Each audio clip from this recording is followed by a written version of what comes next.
File 24. Chapter 12. It was dreadful in the forest. I have said, or perhaps I have not said, for my memory plays me sad tricks these days, that I glowed with pride when 3 such men as my comrades thanked me for having saved, or at least greatly helped, the situation. As the youngster of the party, not merely in years, but in experience, character, knowledge, and all that goes to make a man, I had been overshadowed from the first, and now I was coming into my own. I warmed at the thought. Alas, for the pride which goes before a fall! That little glow of self-satisfaction, that added measure of self-confidence, were to lead me on that very night to the most dreadful experience of my life, ending with a shock which turns my heart sick when I think of it. It came about in this way. I had been unduly excited by the adventure of the tree, and sleep seemed to be impossible. Summerlee was on guard, sitting hunched over the small fire, a quaint, angular figure, his rifle across his knees, and his pointed, goat-like beard wagging with each weary nod of his head. Lord John lay silent, wrapped in the South American poncho which he wore, while Challenger snored with a roll and rattle which reverberated through the woods. The full moon was shining brightly, and the air was crisply cold. What a night for a walk! And then, suddenly, came the thought, why not? Suppose I stole softly away. Suppose I made my way down to the central lake. Suppose I was back at breakfast with some record of the place. Would I not in that case be thought of as an even more worthy associate? Then, if Summerlee carried the day, and some means of escape were found, we should return to London with first-hand knowledge of the central mystery, to which I alone, of all men, would have penetrated. I thought of Gladys with her, "There are heroisms all around us." I seemed to hear her voice as she said it. I thought also of McArdle. What a 3-column article for the paper! What a foundation for a career! A correspondentship in the next great war might be within my reach. I clutched at a gun. My pockets were full of cartridges, and parting the thorn bushes at the gate of our zareba, I quickly slipped out. My last glance showed me the unconscious Summerlee, most futile of all sentinels, still nodding away like a queer mechanical toy in front of the smouldering fire. I had not gone 100 yards before I deeply repented my rashness. I may have said somewhere in this chronicle that I am too imaginative to be a really courageous man, but that I have an overpowering fear of seeming afraid. This was the power which now carried me onwards. I simply could not slink back with nothing done. Even if my comrades should not have missed me, and should never know of my weakness, there would still remain some intolerable self-shame in my own soul. And yet I shuddered at the position in which I found myself, and would have given all I possessed at that moment to have been honourably free of the whole business. It was dreadful in the forest. The trees grew so thickly, and their foliage spread so widely, that I could see nothing of the moonlight, save that here and there the high branches made a tangled filigree against the starry sky. As the eyes became more used to the obscurity, one learnt that there were different degrees of darkness among the trees, that some were dimly visible, while between and among them there were coal-black shadowed patches, like the mouths of caves, from which I shrank in horror as I passed. I thought of the despairing yell of the tortured iguanodon, that dreadful cry which had echoed through the woods. I thought, too, of the glimpse I had in the light of Lord John's torch of that bloated, warty, blood-slavering muzzle. Even now I was on its hunting ground. At any instant it might spring upon me from the shadows, this nameless and horrible monster.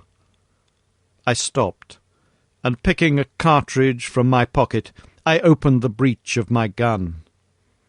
As I touched the lever, my heart leapt within me. It was the shotgun, not the rifle, which I had taken. Again the impulse to return swept over me. Here, surely, was a most excellent reason for my failure, one for which no one would think the less of me. And again the foolish pride fought against that very word. I could not, must not, fail. After all, my rifle would probably have been as useless as a shotgun against such dangers as I might meet. If I were to go back to camp, to change my weapon, I could hardly expect to enter and to leave again without being seen. In that case, there would be explanations, and my attempt would no longer be all my own. After a little hesitation, then, I screwed up my courage and continued upon my way, my useless gun under my arm. The darkness of the forest had been alarming, but even worse was the white, still flood of moonlight in the open glade of the iguanodons. Hid among the bushes, I looked out at it. None of the great brutes were in sight. Perhaps the tragedy which had befallen one of them had driven them from their feeding grounds. In the misty, silvery night I could see no sign of any living thing. Taking courage, therefore, I slipped rapidly across it, and among the jungle on the farther side I picked up once again the brook which was my guide.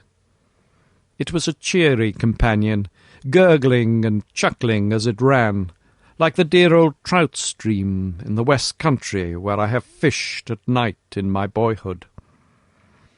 So long as I followed it down, I must come to the lake, and so long as I followed it back, I must come to the camp. Often I had to lose sight of it on account of the tangled brushwood, but I was always within earshot of its tinkle and splash. As one descended the slope, the woods became thinner, and the bushes, with occasional high trees, took the place of the forest. I could make good progress, therefore, and I could see without being seen. I passed close to the pterodactyl swamp, and as I did so, with a dry, crisp, leathery rattle of wings, one of these great creatures, it was 20 feet at least from tip to tip, rose up from somewhere near me and soared into the air.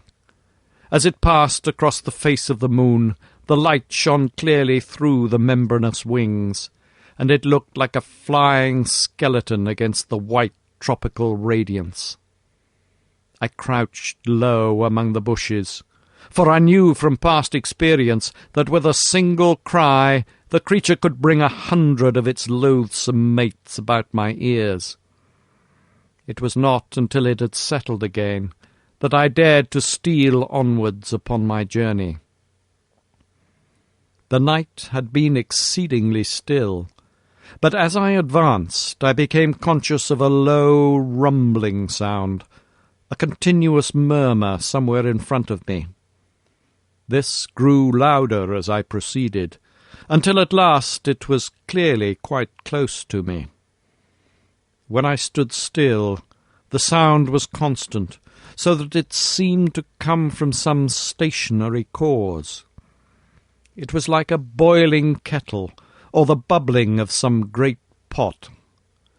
Soon I came upon the source of it, for in the centre of a small clearing I found a lake, or a pool, rather, for it was not larger than the basin of the Trafalgar Square fountain, of some black, pitch-like stuff, the surface of which rose and fell in great blisters of bursting gas. The air above it was shimmering with heat, and the ground round was so hot that I could hardly bear to lay my hand on it. It was clear that the great volcanic outburst which had raised this strange plateau so many years ago had not yet entirely spent its forces. Blackened rocks and mounds of lava I had already seen everywhere, peeping out from amid the luxuriant vegetation which draped them. But this asphalt pool in the jungle was the first sign that we had had of actual existing activity on the slopes of the ancient crater. I had no time to examine it further, for I had need to hurry if I was to be back in camp in the morning.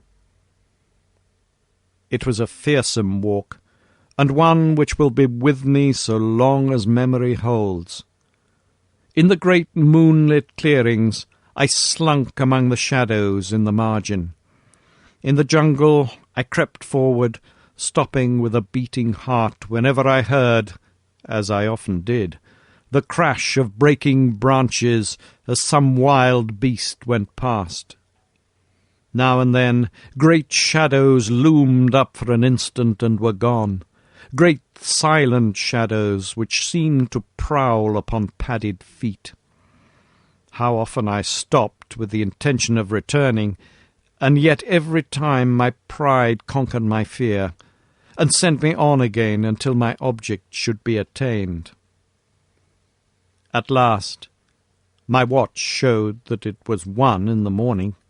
I saw the gleam of water amid the openings of the jungle, and 10 minutes later I was among the reeds upon the borders of the central lake.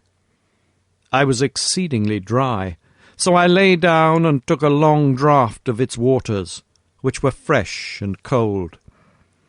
There was a broad pathway with many tracks upon it at the spot which I had found, so that it was clearly one of the drinking places of the animals. Close to the water's edge there was a huge isolated block of lava.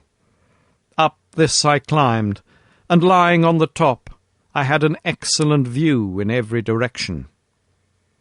The first thing which I saw filled me with amazement. When I described the view from the summit of the great tree, I said that on the farther cliff I could see a number of dark spots, which appeared to be the mouths of caves. Now, as I looked up at the same cliffs, I saw disks of light in every direction, ruddy, clearly defined patches, like the portholes of a liner in the darkness. For a moment I thought it was the lava glow from some volcanic action, but this could not be so. Any volcanic action would surely be down in the hollow, and not high among the rocks. What, then, was the alternative? It was wonderful, and yet it must surely be. These ruddy spots must be the reflection of fires within the caves, fires which could only be lit by the hand of man. There were human beings, then, upon the plateau. How gloriously my expedition was justified! Here was news indeed for us to bear